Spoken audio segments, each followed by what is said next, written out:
The United States is facing a crisis that few saw coming. Homeowners, businesses, and entire communities are losing access to insurance. From raging wildfires to devastating hurricanes and record-breaking floods, extreme weather events are becoming more frequent, and insurance companies are taking notice.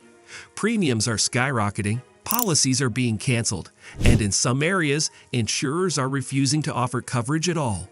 The question is no longer if climate change will reshape the insurance market, but when will it become impossible to insure large parts of the country? Stick with us as we uncover the reality of America's growing insurance crisis. And don't forget to subscribe for more in-depth coverage of climate change and its impact on our world. Why insurance is at risk? Climate change is no longer a distant threat. It's happening now. Rising global temperatures have fueled some of the worst natural disasters in history. Wildfires in California, hurricanes along the Gulf Coast, and deadly floods in the Midwest have caused billions in damages. The 2023 Maui wildfires alone resulted in losses exceeding $5 billion. Hurricane Ian, which struck Florida in 2022, caused over $112 billion in damages. These massive payouts have put insurance companies in a difficult position. Continue covering high-risk areas at enormous losses or pull out entirely. As a result, major insurers are either exiting certain markets or drastically increasing premiums.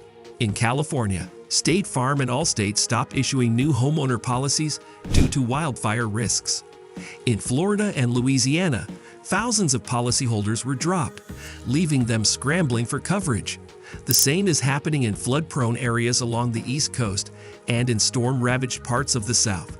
The American insurance system is reaching a breaking point, but why is this happening so fast? Why insurance companies are pulling out? Insurance works by spreading risk, but climate change is making that risk unmanageable. In the past, disasters were less frequent, allowing insurers to recover financially between events. But today, back-to-back disasters are becoming the norm. Wildfires that used to be seasonal now burn year-round. Hurricanes are getting stronger, with more Category 4 and 5 storms hitting the U.S. than ever before. Once-in-a-century floods are now occurring every few years. Insurance companies base their models on historical data, but climate change is making that data unreliable. This uncertainty has led insurers to do two things: significantly raise premiums or exit high-risk markets altogether. In Florida, the average home insurance premium has jumped to over $4,000 per year, nearly 3 times the national average. In California, some homeowners in wildfire-prone areas are seeing rates double or even triple. And in places like Louisiana, insurers are outright refusing to cover homes near the coast. This trend is leaving millions of Americans with a difficult choice: pay exorbitant rates, rely on last-resort government programs, or risk living without coverage. What happens when insurance becomes unaffordable? As insurance costs soar, the consequences ripple through the economy. Home values in high-risk areas are already falling because buyers are reluctant to purchase properties they can't insure. Some banks are refusing to issue mortgages for homes without proper insurance, meaning entire communities could become financially unsustainable. For businesses, the crisis is just as severe.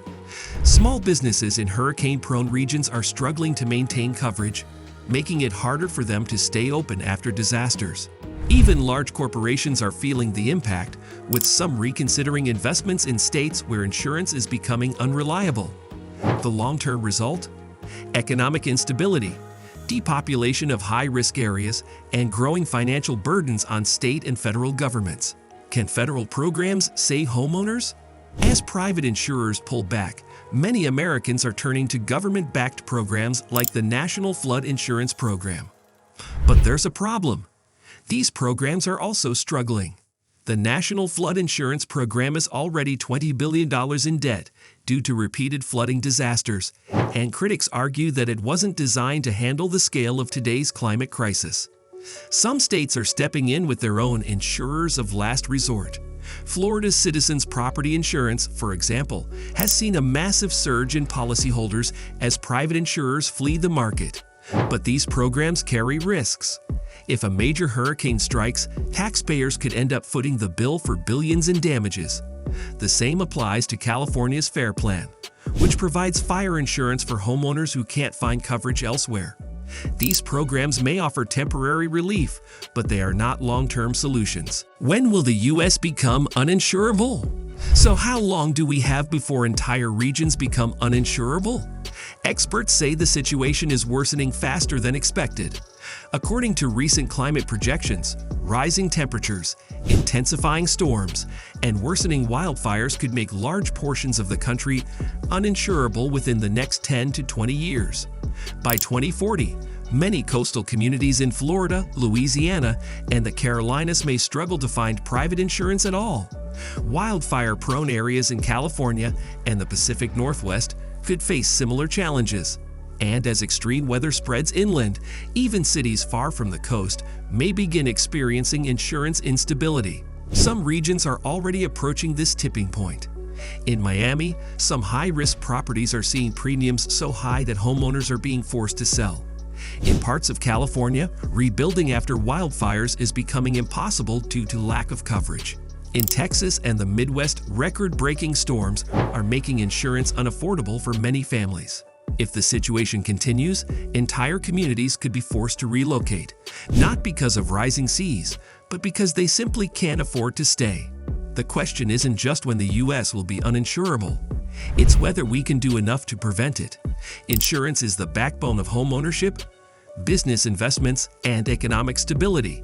Without it, millions of Americans could find themselves in financial ruin after the next disaster. Some experts argue that stricter building codes, better flood defenses, and smarter urban planning could help reduce risk and keep insurance markets stable. Others believe that without aggressive climate action to slow global warming, insurers will continue pulling out, leaving entire regions without financial protection. The reality is, the clock is ticking, and unless something changes, the places we call home today may become unlivable in just a few decades. So what do you think? Will the United States find a way to keep insurance accessible, or are we heading toward a future where entire states become too risky to insure? Let us know in the comments below, and be sure to subscribe for more insights into climate change and its growing impact on the economy.